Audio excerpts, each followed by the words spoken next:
अगर आप भी दिल्ली जाने का प्लान बना रहे हैं तो कुछ दिन के लिए रुक जाइए, क्योंकि दिल्ली अब 3 दिनों के लिए बंद होने वाला है। आप सोच रहे होंगे कि आखिरकार दिल्ली में ऐसा क्या हो चुका है कि दिल्ली को 3 दिन के लिए बंद कर दिया गया है।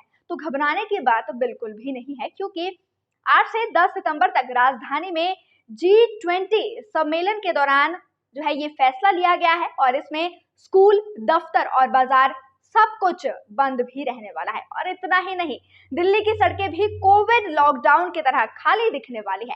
अंतर्राष्ट्रीय सम्मेलन के लिए दिल्ली ट्रैफिक पुलिस ने एडवाइजरी जारी कर दी है। पुलिस ने इसमें बताया है कि किन सड़कों पर रोक रहेगी और कहां पर आप चल भी सकते हैं। जिन सड़कों को आप वाहनों के लिए बंद रखा जाएगा, वहां किसे और किस शर्त पर चलने की अनुमति होगी, ये भी बताया गया है।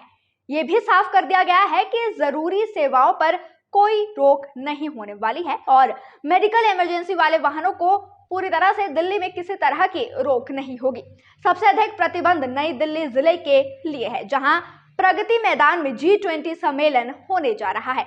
अब आपको बताएंगे कि जब 8 से 10 सितंबर तक यानी कि 3 दिनों के लिए दिल्ली बंद रहने वाला है, तो इसमें क्या क्या नियम रखे गए हैं। तो यानी कि अगर आप भी ट्रैवल करना चाहते हैं तो आप किस रोड से ट्रैवल कर सकते हैं, क्या क्या आपके लिए नियम रखे गए हैं। अगर आप इमरजेंसी में ट्रैवल कर रहे हैं तो उस केस में आप क्या कर सकते हैं, एक पूरी जानकारी लेकर आप सभी के सामने हाजिर हो चुके हैं। सबसे पहले दूसरे राज्यों में गंतव्य वाले वाहनों को ईस्टर्न और वेस्टर्न पेरिफेरल एक्सप्रेस या अन्य वैकल्पिक रूट पर डाइवर्ट किया जाएगा। ऐसे वाहनों को दिल्ली में एंट्री नहीं दी जाएगी। मालवाहक वाहनों को दिल्ली में एंट्री नहीं दी जाएगी। हालांकि दूध, सब्जी, फल, मेडिकल सप्लाई वाले वाहनों को छूट यहां पर रहने वाले हैं।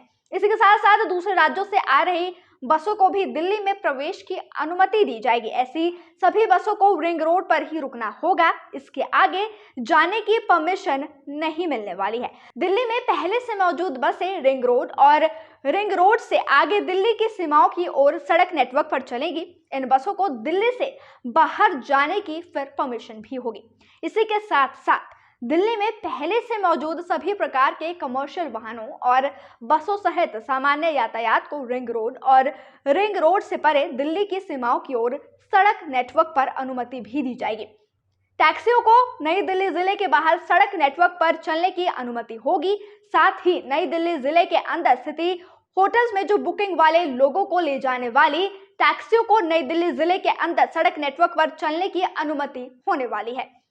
दिल्ली एयरपोर्ट, नई दिल्ली और पुरानी दिल्ली रेलवे स्टेशनों तक यात्रियों की आवाजाही की परमिशन होगी। हालांकि एडवाइजरी में यात्रियों को सलाह दी गई है कि वो सुझाए गए मार्गों को चुनें और पर्याप्त समय लेकर घर से ही निकले। नई दिल्ली जिले में प्रवेश करने वाले यातायात की आवाजाही को नियंत्रित भी किया जाएगा। दिल्ली के निवासियों और अधिकृत वाहनों को नई दिल्ली जिले के भीतर आने जाने की अनुमति होने वाली है।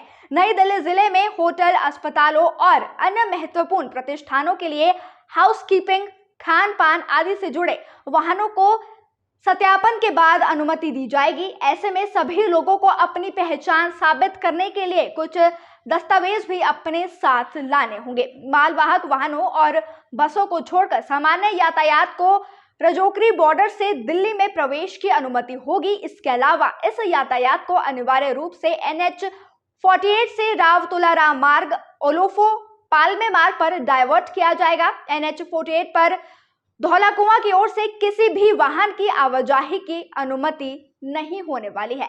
सभी प्रकार के मालवाहन, कमर्शियल वाहन, स्थानीय सिटी बसें जैसे दिल्ली परिवहन निगम बसें और Delhi integrated multi modal transit system बसें और अंतर्राज्यीय बसों को मथुरा रोड, भैरव रोड, पुराना किला रोड और प्रगति मैदान सुरंग के अंदर चलने की अनुमति दी जाएगी। आपको बता दें कि नई दिल्ली जिले के संपूर्ण क्षेत्र को 8 सितंबर की सुबह 5 बजे से लेकर 10 सितंबर की रात 12 बजे तक नियंत्रित क्षेत्र 1 माना भी जाएगा। रिंग रोड के अंदर से पूरे क्षेत्र को विनियमित क्षेत्र माना जाएगा। केवल वहां से वास्तविक निवासियों, अधिकृत वाहनों, आपातकालीन वाहनों और हवाई अड्डे, पुरानी दिल्ली और नई दिल्ली रेलवे स्टेशनों की ओर जाने वाले यात्रियों के वाहनों को रिंग रोड से आगे नई दिल्ली जिले की ओर सड़क नेटवर्क पर चलने की अनुमति भी होने वाली है। तो अगर आप भी दिल्ली का प्लान बना रहे हैं या दिल्ली में ही रहते हैं तो आपको इन सभी बातों का ध्यान रखना होगा ताकि 8 से 10 सितंबर तक आपको किसी भी तरह की दिक्कतों का सामना ना करना पड़े। और अगर आप इन सभी चीजों का ध्यान रखेंगे तो आसानी से आप ट्रैवल भी कर सकेंगे। ऐसे ही तमाम जानकारियों के लिए आप बने रहिए नेशन स्पीक्स के साथ। नेशन स्पीक्स के यूट्यूब चैनल को लाइक, शेयर, सब्सक्राइब करना बिल्कुल भी ना भूलिए।